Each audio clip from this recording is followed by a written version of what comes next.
মালহামাতুল কুবরা launch করার পরে আল্লাহ রাব্বুল আলামিন এই মুসলিম উম্মার এই দুরবস্থা কাটানোর জন্য ইমামুল মাহদিকে পাঠাবেন ইনশাআল্লাহ। কোত্থেকে আসবেন? নবীজি বলছে যখন দেখবে খোরাসান থেকে ব্ল্যাক ফ্ল্যাগসগুলো বের হয়ে গেছে। এভাবে আসছে হাদিসে, বরফের উপরে সাঁতার কেটে হলেও তাদের সাথে যোগ দিব। ওই সময় ওয়ার্ল্ডের অবস্থা কেমন থাকবে আমরা জানি না, হাদিসে এভাবে আছে। নবীজি বলেছেন খোরাসান থেকে যে মুজাহিদিনরা বের হবেন তাদেরকে কোনো বাহিনী পরাস্ত করতে পারবে না, এমনকি তারা জেরুজালেম পর্যন্ত পৌঁছে ওটাকে জয় করবে। হাদিসে আসছে, কিছু করার নেই। হাদিস সহিহ না জয়ীফ না জাল, ওলামায়ে কেরামকে জিজ্ঞাসা করে নিন, এটা হাদিসে আছে, কিছু করার নেই। পৃথিবীর ভবিষ্যৎ লেখা হয়ে গেছে। ইমামুল মাহদি এখান থেকে মদিনা থেকে তিনি পালিয়ে চলে আসবেন মক্কায়। তিনি নেতৃত্ব নিতে চাইবেন না, মানুষ জোর করে তাকে নেতৃত্ব দিবে। হাজার আসওয়াদ এবং মাকাম ইব্রাহিমের মাঝখানে তার হাতে বায়াত নেওয়া হবে। কতজন বায়াত নেবেন? 313 জন। 300। এরপর শাম থেকে একটা বাহিনী তার সাথে যুদ্ধ করতে আসবে। আল্লাহ পাক তাদেরকে মক্কা মদিনার মাঝখানে বাইদ নামক জায়গায় ধসিয়ে দিন, ধসে যাবে, সব আসতে পারবে না। তারপরে বনু কালব নামে একটা গোত্র থাকবে আরবে, ওই কালবের সাথে ইমাম মাহদি যুদ্ধ হবে, ইমাম মাহদি জয়লাভ করবেন ইনশাআল্লাহ। তারপরে তিনি সারা ওয়ার্ল্ডটাকে আবার রুল করা শুরু করবেন। হাদিসে আসছে তিনি গুনে গুনে গনিমতের মাল দিবেন না, মুষ্টি ভরে ভরে মুসলমানদেরকে দান করবেন ইনশাআল্লাহ। তারপরে বের হবে মাসিহুদ দাজ্জাল মানুষের রূপে, ওই যে 4টা জায়গার কথা বললাম, সে বের হবে ইত্যাদি ইত্যাদি। এবার সে মানুষের রূপ ধরে আমাদের সমাজে প্রবেশ করবে এবং তার অনুসারীদেরকে নিয়ে ম্যাসাকার করা শুরু করবে। কিন্তু মুসলিমদের মধ্যে একটা বাহিনী শেষ পর্যন্ত তার সাথে যুদ্ধ করতে থাকবে। হতে হতে হতে হতে যখন মুসলিমরা একটু কোণঠাসা, আল্লাহ পাক পাঠাবেন আসমান থেকে ওই মাসিহকে, যে মাসিহকে তারা চিনতে পারে না। আর ওরা যাকে মাসিহ মনে করছে, তাহলে এই মাসিহটাকে এ মিথ্যা মাসিহুদ দাজ্জাল। কথা বুঝতে পারছেন? তাহলে সবচেয়ে বড় প্রতারণার শিকার কারা হচ্ছে? মাসিহুদ দাজ্জাল ওদেরকেই প্রতারণা করছে। বুঝতে পারেননি কথা? ওদের সাথেই সবচেয়ে বড় প্রতারণা হচ্ছে। ওরা মনে করছে এই সত্যিকারের মাসিহ, সে আসলে আমরা বিশ্ব রুল করবো, কিন্তু সে সত্যিকারের মাসিহ নয়। ঈসা ইবনে মারিয়াম আসবেন কিভাবে সেটাও এসেছে। 2 জন ফেরেশতার কাঁধে ভর দিয়ে তিনি নামবেন শাম অর্থাৎ সিরিয়ার দামেস্ক শহরের মধ্যে। কোন শহর? দামেস্ক। এই জায়গাগুলো খুব বরকতময়। আল্লাহ নবী দোয়া করেছেন, আল্লাহ শামে বরকত দাও, আল্লাহ ইয়েমেনে বরকত দাও, আল্লাহ শামে বরকত দাও, আল্লাহ ইয়েমেনে বরকত দাও। আর মুসলমানরা বলছিল, আল্লাহ রসুল আমাদের নাজদেও বরকত দিতে বলেন, আমাদের নাজদেও বরকত দিতে বলেন। আল্লাহ নবী বলছেন যে নাজদে বরকত না, বরং ওখান থেকে ভূমিকম্প বের হবে, ওখান থেকে শয়তানের শিং বের হবে। চিন্তা করে, ওই যে বললাম নাজদিরা তুর্কিদের বিরুদ্ধে যুদ্ধ করেছিল, অটোম্যান এম্পায়ারের বিরুদ্ধে যুদ্ধ করেছে ব্রিটেনের সাথে হাত মিলিয়ে। ওরাই এখন সারা বিশ্বে, বাংলাদেশে এদের লেসপেন্সার আছে বহুত, বাংলাদেশে এদের বহুত লেসপেন্সার আছে। তারা বলে, ওই যে দেখবেন যে যখনই আমরা এগুলো নিয়ে আপনাদেরকে সচেতন করতে চাই, মানে এরা তো খারাজি হয়ে গেছে, উগ্র হয়ে গেছে, এই হয়ে গেছে, সেই হয়ে গেছে, এভাবে করে গভর্নমেন্ট প্রশাসন সবার কাছে আমাদেরকে বিতর্কিত করার চেষ্টা করে। অথচ আমরা কি কারো শত্রু? আমরা কি এই আলোচনাগুলো করে ওয়ার্ল্ডের প্রেক্ষাপট বদলাতে পারবো? পারবো না। কিন্তু আমাদের প্রজন্মকে আমরা জানাতে তো পারবো, যাতে তারা আত্মবিশ্বাসী হয়ে গড়ে ওঠে যে আমরা এই নতজানু মনোভাব নিয়ে পৃথিবী থেকে যাবো না ইনশাআল্লাহ। আমরা পৃথিবী থেকে মাথা উঁচু করেই যাবো ইনশাআল্লাহ। মুসলিমদের হাতেই বিশ্বের বিজয় লেখা আছে, আস্তে আস্তে বিশ্ব ওদিকে যাবে, এটা তো ওদেরকে জানতে হবে। আমরা তাদেরকে জানাচ্ছি মাত্র। তো নাশ থেকে বের হবে শয়তানের শিং, এটা বলা হয়েছে। যাই হোক, এখন ঈসা ইবনে মারিয়াম আসবেন এই সিরিয়ার দামেস্ক, চুল দিয়ে টপ টপ করে পানি পড়তে থাকবে, মুক্তা ঝরছে এরকম পানি। তার নিঃশ্বাস যতদূর পর্যন্ত যাবে ততদূর পর্যন্ত কাফেররা মরতে থাকবে। সুবহানাল্লাহ। এমনকি তিনি খুঁজতে খুঁজতে দাজ্জাল পর্যন্ত আসবেন। দেখবেন যে মুসলিমদেরকে অবরুদ্ধ করে রাখা হয়েছে, বলবেন দরজা খুলে দাও, নামাজের ওয়াক্ত হবে, আজান দেওয়া হবে, ফজরের ওয়াক্ত। ভাই আমরা যদি ফজর মিস করি, আমরা আসলে ওই বাহিনীতে যোগ দিতে পারবো না, বেঁচে থাকলেও জানি না আমরা অত বছর থাকবো কিনা পৃথিবীতে, আল্লাহই ভালো জানেন, এটা আমরা জানি না। কিন্তু এই বিজয়ে সুবহে সাদিকের সময় লেখা আছে, আজান হয়ে যাবে, ইমামুল মাহদি তাকে বলবেন ইমামতি করুন আপনি। ঈসা ইবনে মারিয়াম বলবেন না, এই উম্মতের জন্য ইমামতির অধিকার দেয়া হয়েছে। বলেন সুবহানাল্লাহ। তিনি ইমামতি করবেন না, বরং মুক্তাদি হবেন। দরজা খুলে দাও, নামাজ শেষে দরজা খুলে দেওয়া হবে। দাজ্জালকে খুঁজতে খুঁজতে খুঁজতে এই প্যালেস্টাইন, এই জেরুজালেমের বাবে লুদ নামক জায়গায় তিনি পৌঁছাবেন। সেখানে দেখবেন মাসিহুদ দাজ্জাল আছে। দাজ্জাল তাকে দেখার সাথে সাথেই লবণের মতো গলতে শুরু করবেন এবং সেখানে তিনি তাকে হত্যা করবেন। তারপরে সেখান থেকে তিনি ইসলামী খেলাফা রিস্টোর করবেন, উর্বর হবে মাটি, সবুজ শ্যামল, বৃষ্টিপাত বেশি হবে, এগুলো হতে থাকবে। এর মাঝখানে আবার ইয়াজুজ মাজুজ বের হবে। ইয়াজুজ মাজুজ বের হওয়ার পরে পৃথিবী ম্যাসাকার করবে। তারা এমনভাবে পৃথিবীতে ম্যাসাকার করবে যে ঈসা আলাইহিস সালাম এবং তার অনুসারীরা তুর পাহাড়ে গিয়ে লুকাবেন, আত্মগোপন করবেন এবং তাবারিয়া হ্রদের পানি তারা খেয়ে ফেলবে। পরের দল এসে বলবে কোনো এক সময় মনে হয় এখানে পানি ছিল, মানে পানি সব খেয়ে সাবার করে ফেলবে। আর বুঝতে পারছেন? ঈসা আলাইহিস সালাম দোয়া করবেন, আল্লাহ এই আযাব থেকে আমাদেরকে তুমি বাঁচাও। আল্লাহ পাক তখন তাদের ঘাড়ের মধ্যে একটা ভাইরাস দিয়ে দিবেন, ভাইরাস, পোকা ভাইরাস। এই এক ভাইরাসের সব ইয়াজুজ আর মাজুজ শেষ। এরপরে পৃথিবীতে বৃষ্টি বর্ষণ শুরু হবে। আল্লাহ পাক কোথা থেকে জানি পাখি পাঠাবেন, ওই যে আবাবিল পাখি পাঠিয়েছিলেন না, এরকম কোথা থেকে পাখি পাঠাবেন বড় বড় নখওয়ালা। এরা ওদের দেহগুলো উঠাবে, মহাবিশ্বের কোথাও গিয়ে ফেলে দিবে, জানি না আমরা কোথায় ফেলব। এগুলো রূপকথা মনে হচ্ছে না অনেকের কাছে, এগুলো সত্য, হাদিসে আসছে, একটা শব্দ সত্য। এরপর 40 বছর এভাবে চলে যাবে, ঈসা আলাইহিস সালাম ইন্তেকাল হবে। তারপরে হাদিসে আসছে মানুষ আবারও খারাপ হওয়া শুরু করবে, এত খারাপ হবে, এত জঘন্য হবে যে আল্লাহ শব্দটা বলার মতো একটা মানুষ আর পৃথিবীতে থাকবে না। একটা মিষ্টি মৃদু একটা বাতাস আসবে, এই বাতাস মুমিনদের বগলের নিচ দিয়ে প্রবাহিত হবে এবং যার অন্তরে এক সরিষা দানা পরিমাণ ঈমান আছে, ওই বাতাসে তার জান কবজ হয়ে যাবে। বাকি থাকবে সব এই যে গরু ছাগল হাঁস মুরগির মতো মানুষ, গবাদি পশু, আল্লাহ বলার মতো মানুষ নাই, রাস্তা মোড়ে মোড়ে জেনা করবে। এটা আরো অনেক পরের কথা, অনেক পরের কথা। আমরা ওই যুগ দেখতেও চাই না, বাঁচতেও চাই না ওই যুগে, তাই না ভাই? আল্লাহ পাক বলছেন এরপরে, আল্লাহ রাসূল সাল্লাল্লাহু আলাইহি ওয়াসাল্লাম বলছেন এরপরে একদিন সকালে হঠাৎ করে দেখবে কেনা বেচা করতে করতে, কথা বলতে বলতে, পানি পান করতে করতে, খাবার খেতে খেতে এই যে পশ্চিম দিক থেকে সূর্য উঠে গেছে। তার মানে কি ওই দিন কিয়ামত হয়ে যাবে এবং এটা এত ফাস্ট হবে, এত দ্রুত হবে। আল্লাহ রাসূল সাল্লাল্লাহু আলাইহি ওয়াসাল্লাম বলেছেন যে কেউ বাসায় ফিরে যাবে, আহাল পরিবারের সাথে একটা দেখা করবে, এই সুযোগ পাবে না। একদম ইনস্ট্যান্ট ডেট। একটা বজ্রনীনাদ, প্রচণ্ড মানে শব্দ, এটাতে বিকট একটা শব্দে পুরো মহাবিশ্ব তোলপাড় সৃষ্টি হয়ে যাবে, একদম শেষ। এই হলো সিঙ্গার প্রথম ফুক, শেষ, সব ডেট। এই যে আমাদের এত বাহাদুরি, এত কিছু সব শেষ, মানে পৃথিবী আস্তে আস্তে ওর শেষের দিকে যাচ্ছে।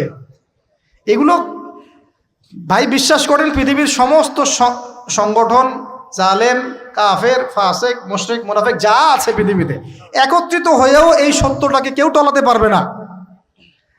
আমরা সারা মুসলমানরা মিলেও যদি এই সত্যটাকে টলাতে চাই, পারবো না। মানে আস্তে আস্তে আলটিমেট গোল এটাই পৃথিবীর। এরপরে কিয়ামত, তারপরে তো আপনারা জানেন কি হচ্ছে, ফামান ইয়ামাল মিসকালা যাররাতিন খায়রান ইয়ারাহ, এক চুল পরিমাণ যদি ভালো কাজ কেউ করে থাকে তাকে সেটা দেখানো হবে। ওয়া মান ইয়ামাল মিসকালা যাররাতিন শাররান ইয়ারাহ, এক চুল পরিমাণ খারাপ কাজ আমরা কেউ করে থাকলে দেখানো হবে। তবে যারা লা ইলাহা ইল্লাল্লাহ এই তাওহীদের উপর থাকবে, যত বড় গুনাহ করুক না কেন আল্লাহ মাফ করে দেবেন ইনশাআল্লাহ, ইনশাআল্লাহ। কারণ আমাদের জন্য নবী সাল্লাল্লাহু আলাইহি ওয়াসাল্লাম সুপারিশ করবেন। তাই বলে কি আমরা গুনাহ করতে থাকবো এখন? এটা নবী সাল্লাল্লাহু আলাইহি ওয়াসাল্লামের শান, তার মর্যাদা। আল্লাহ রাসূল সাল্লাল্লাহু আলাইহি ওয়াসাল্লাম এই কথা বলে গিয়েছেন যে কবিরা গুনাহগার মুসলমানদের জন্য আমি সুপারিশ করব। তাওহীদের উপর যারা থাকবে ইনশাআল্লাহ জান্নাত, শিরকে থাকলে, কুফরিতে থাকলে জাহান্নাম ছাড়া কোনো গতি নাই। এই হলো পৃথিবীর শেষ। আমরা তো জান্নাতে যেতে চাই কি চাই না ভাই? তাহলে এখন আমরা জানি যে এই অবস্থা কেন হচ্ছে। যখন মানুষের অস্ত্র ধরার সুযোগ থাকে না, তখন তার অস্ত্রই হচ্ছে অস্ত্র। অস্ত্র কি? মানে চোখের পানি, এটাই আপনার অস্ত্র। ইমাম শাফিঈ রাহিমাহুল্লাহ বলতেন যে তাহাজ্জুদের ওয়াক্ত, মানে যখন শেষ রাত চলে আসে, তাহাজ্জুদের ওয়াক্তে যে দোয়াগুলো করা হয় এগুলো এমন এমন তীর বা এমন অস্ত্র যেটা কখনো ব্যর্থ হয় না। কে চিল্লাচিল্লি করছেন? পুরো আলোচনায় একবারও ঠিক বলার দরকার নাই, কারণ আপনি ঠিক বললেও যেটা ঠিক সেটা ঠিকই, আর যেটা আপনি ঠিক বলবেন না, কোরআন সুন্নাহ যদি ঠিক না বলে এটা ঠিক না। তো এই ঠিক বেঠিকের দরকার নাই। কারণ হচ্ছে আমরা যদি এই আয়োজনটা মসজিদে করতাম, আপনারা কি মসজিদে এরকম শোরগোল করতেন? কথা বুঝেন, যদি আমরা এই আয়োজনটা মসজিদের মধ্যে করতাম, আপনারা কি মসজিদেও শোরগোল করতেন, হট্টগোল করতেন? যদি করতেন তাহলে সেটা হতো কিয়ামতের আলামত। কারণ নবী সাল্লাল্লাহু আলাইহি ওয়াসাল্লাম বলেছেন কিয়ামতের আগে আগে মসজিদগুলো হবে চাকচিক্যময় এবং মসজিদ থেকে হেদায়েত উঠে যাবে, মসজিদ থেকে হেদায়েত উঠে যাবে। এমন হাদিস এসেছে যে মানুষ জামাতে নামাজ পড়বে কিন্তু মুসল্লিদের মাঝে একজন প্রকৃত ইমানদার খুঁজে পাওয়া যাবে না। তা আপনাদের কি মনে হয় সেই যুগটা আসতে বাকি আছে অনেক?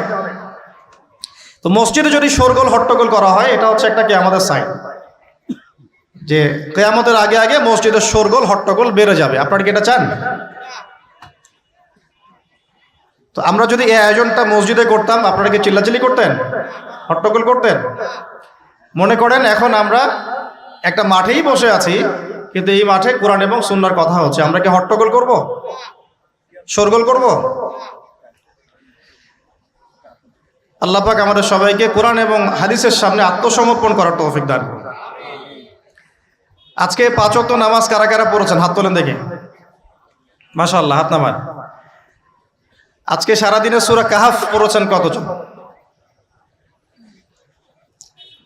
ঠিক আছে, অনেস্টির সাথেই বলেন। মাশাআল্লাহ। জুমার দিনে সূরা কাহাফ তিলাওয়াত করতে হয়, এটা কি আপনাদেরকে কেউ বলেছে না বলে নাই? এটা কি জানা আছে না জানা নাই? জানা আছে? আচ্ছা, কেন প্রত্যেক জুমায় সূরা কাহাফ তিলাওয়াত করতে হবে, কেন? নবী সাল্লাল্লাহু আলাইহি ওয়াসাল্লাম বলেছেন, একটু মনোযোগের সাথে শুনতে হবে আর মনোযোগটা ধরে রাখার চেষ্টা করেন। 1 ঘন্টা 1.5 ঘন্টার ব্যাপার। আর আমি জানি এটা এমন যুগ যে যুগে মানুষ 10 মিনিট মনোযোগ ধরে রাখতে পারে না। এর কারণ কি জানেন? এর কারণ হচ্ছে স্মার্টফোন। এর কারণ কি? যে যত বেশি স্মার্টফোনে এডিক্টেড, তার মনোযোগ ধরে রাখার ক্ষমতা তত কম। আমরা এখন মনোযোগ ধরে রাখতে পারি না, এটা একটা অন্যতম কারণ।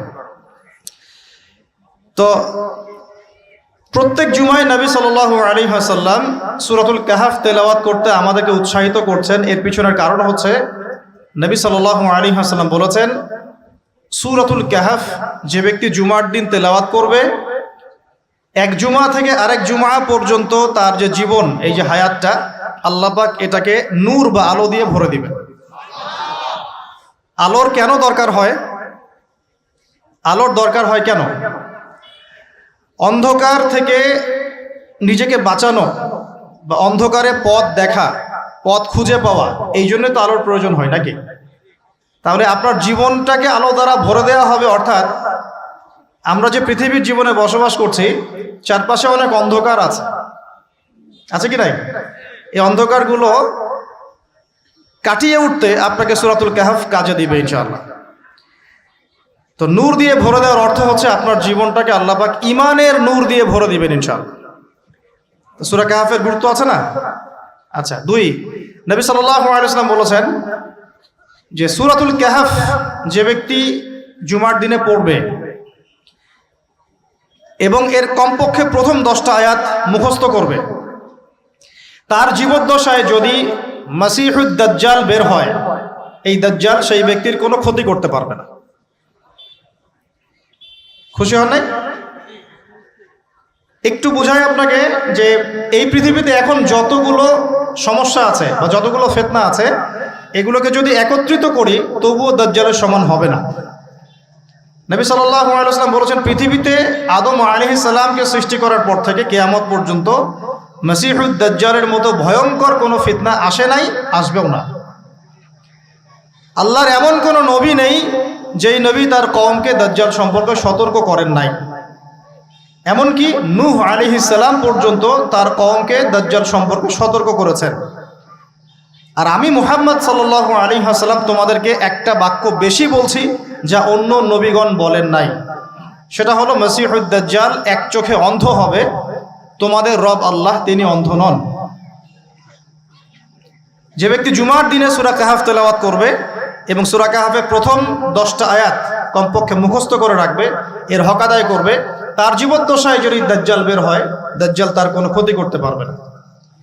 পৃথিবীতে যত ফিতনা আর ফাসাদ এখন দেখছেন, শিরকের ফিতনা, বেহায়াপনা, বেপর্দা, রিবা বা সুদ, মাদক, দুর্নীতি, জুলুম, নির্যাতন, চুরি, ডাকাতি, যত কিছু, সব কিছুকে একত্রিত করলেও দাজ্জালের সমান হবে না। তাহলে আমরা কি এই ফিতনাগুলো থেকে বেঁচে থাকতে পারছি? আপনি কি পর্নোগ্রাফির ফিতনা থেকে মুক্ত? আপনি কি ইন্টারনেট জগতের এই নোংরামি ফিতনাগুলো থেকে মুক্ত? আমি কি মুক্ত? আমি নিজেও মুক্ত না। আপনার সামনে ভালো সাজারও আমার কোনো দরকার নাই। আমরা যারা ইন্টারনেটে ঢুকেছি একবার দুইবারও জীবনে কখনো, তারা কেউই চোখের পাপ থেকে বাঁচতে পারে নাই। তাহলে ভালো সাজার তো প্রয়োজন নাই, আল্লাহকে ইস্তেগফার করার দরকার, আল্লাহ মাফ করে দেন। তা আমরা কি এই যুগে ইন্টারনেটের এই নোংরামি বেহায়াপনাগুলো থেকে মুক্ত থাকতে পারছি? না। আমরা কি এই যুগের সুদভিত্তিক অর্থনীতি থেকে মুক্ত থাকতে পারছি? আমাদের যুব সমাজ কি এই যে টিকটক বলেন, পাবজি বলেন, ফ্রি ফায়ার বলেন, মাদক বলেন, কিশোর গ্যাং বলেন, এগুলোর ফিতনা থেকে তারা কি মুক্ত? আমাদের মেয়েরা কি ফেমিনিস্ট রেভলিউশনের ফিতনা থেকে মুক্ত? আমাদের মেয়েরা কি বেপরদামির ফিতনা থেকে মুক্ত? যুবক যুবতীরা কি হারাম অ্যাফেয়ার্সের ফিতনা থেকে মুক্ত? পরিবারগুলো কি পারিবারিক কলহ থেকে মুক্ত? আমাদের সন্তানরা কি ফিতনা থেকে মুক্ত? আমাদের প্রত্যেকটা খাবার কি বিশুদ্ধ, পরিশুদ্ধ না করাপ্টেড? আমাদের বিশ্বের পুরো পলিটিক্যাল সিস্টেমটা কি আল্লাহ পাকের আইন দ্বারা চলছে? আমাদের পুরো মুসলিম উম্মার প্রত্যেকটা জাতি আজকে কি কুফফারদের নির্যাতনের ফিতনা থেকে মুক্ত?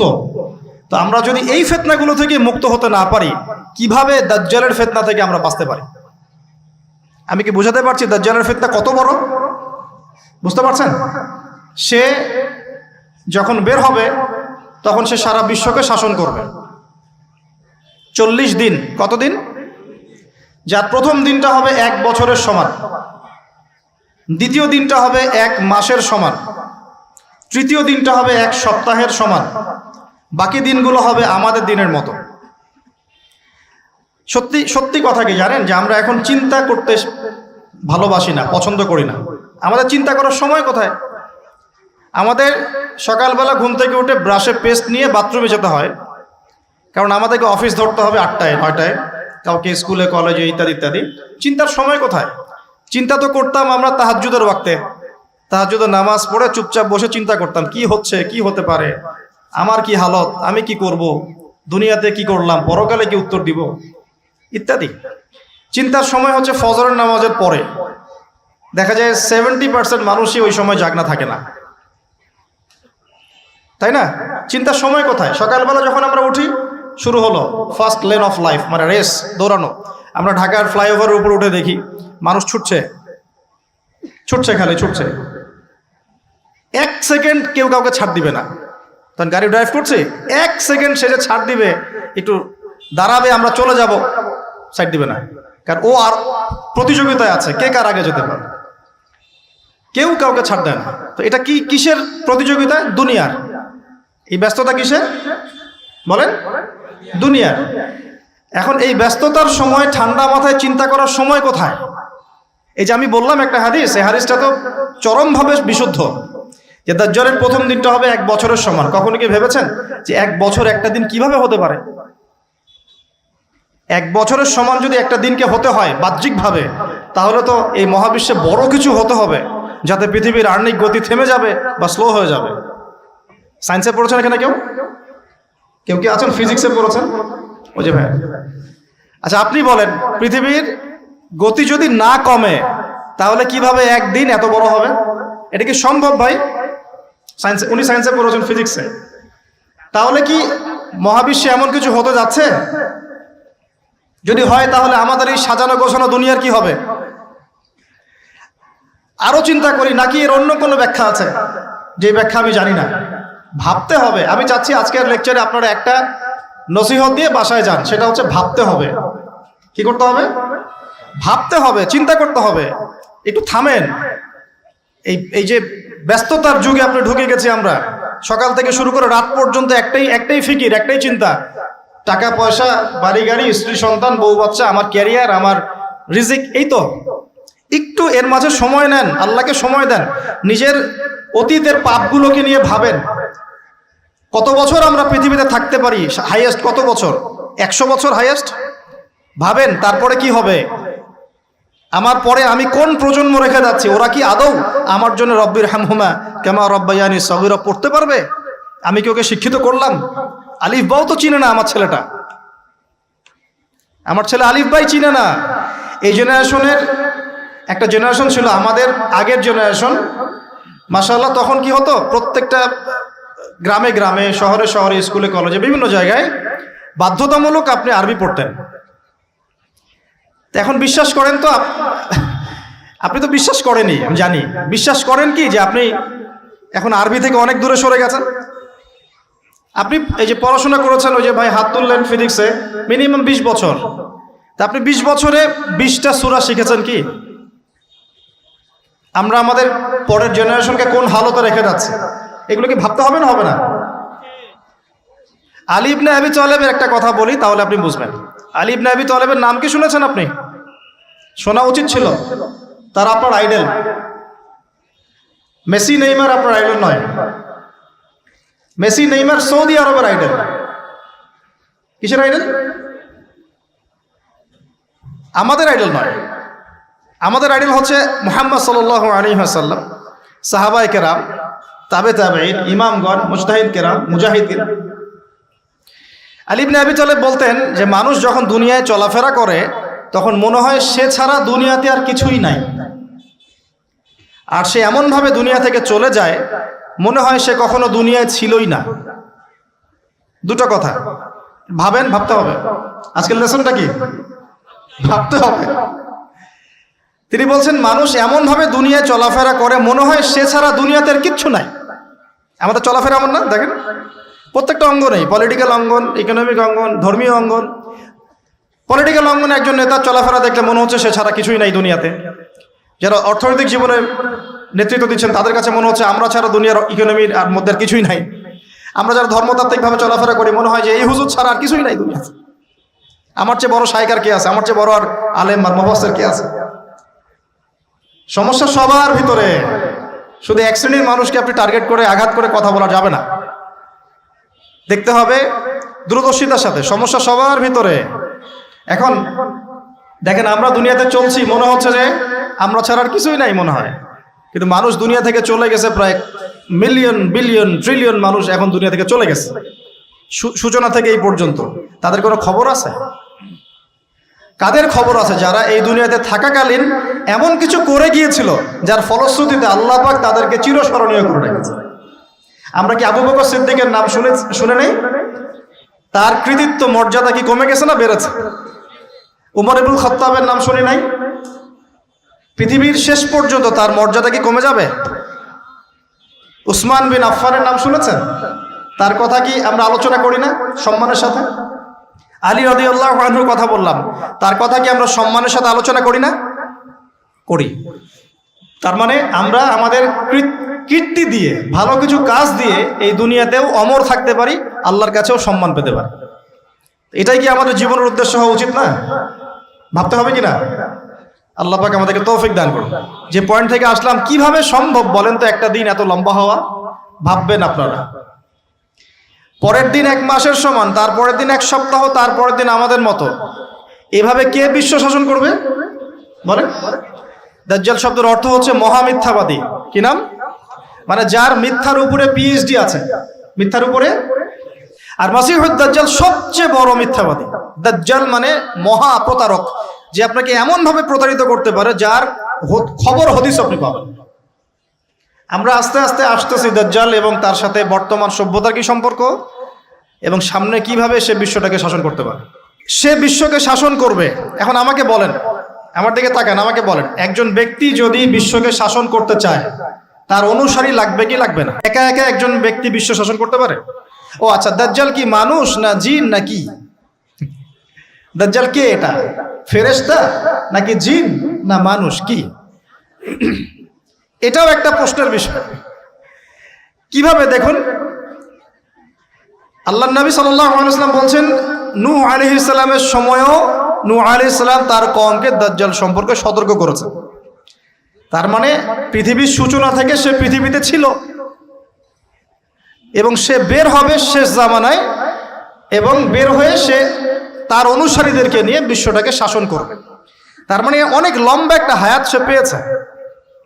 কোন জাতি এত লম্বা হায়াত পায় বলেন তো? কোন জাতি? মানব জাতিকে এত লম্বা হায়াত পায়? একটা মিস্টেরিয়াস ক্যারেক্টার দাজ্জাল। সে কি? তারপরে দেখুন নবী সাল্লাল্লাহু আলাইহি ওয়াসাল্লাম একটা হাদিসের মধ্যে বলেছেন যে তাকে ওই তামিম দারির ওই দ্বীপে বন্দী করে রাখা হয়েছে। আপনারা হাদিসটা জানেন, অনেকে জানেন।